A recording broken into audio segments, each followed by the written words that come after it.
Personal branding, harus ada personal branding.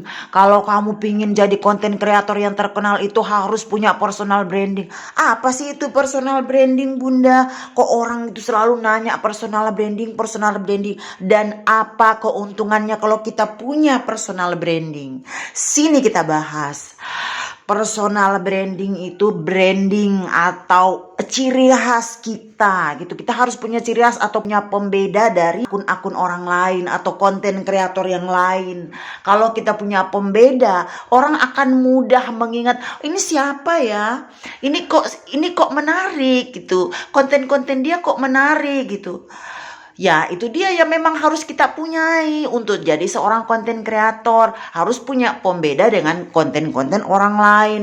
Nggak sama gitu. Ini aku lagi mau branding diri aku gitu jadi konten kreator yang suka makan gitu. Makan sambil dandan cantik gitu. Walaupun cantiknya itu cantik efek. Tapi nggak apa-apa. Aku lagi membentuk personal branding aku seperti ini gitu. Karena waktu awal-awal aku posting aku lagi makan itu kayaknya rame di.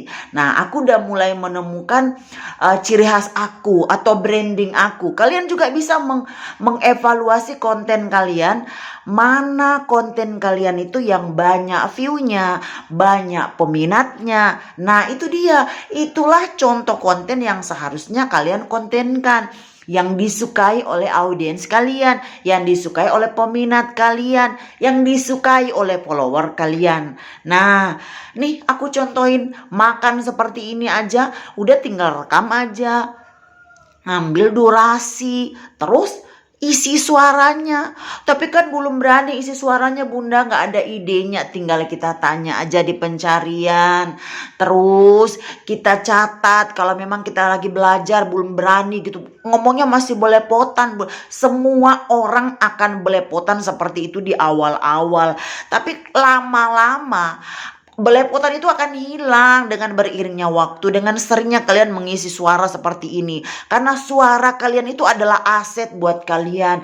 Mau dia compreng, mau dia bunyinya kayak kaleng-kaleng, nggak apa-apa. Justru karena suara kita yang unik itu yang bikin orang makin ingat sama kita, makin kenal sama kita, makin punya ciri khas unik tersendiri. Karena kita tidak sama dengan suara-suara orang lain. Oh, suara aku agak serak-serak gimana, suara aku kok kayak suara laki, Bunda. Nggak apa-apa, justru di sini keunikan itu yang orang cari. Orang suka keunikan yang ada pada diri orang lain, yang tidak ada samanya, unik dan beda gitu.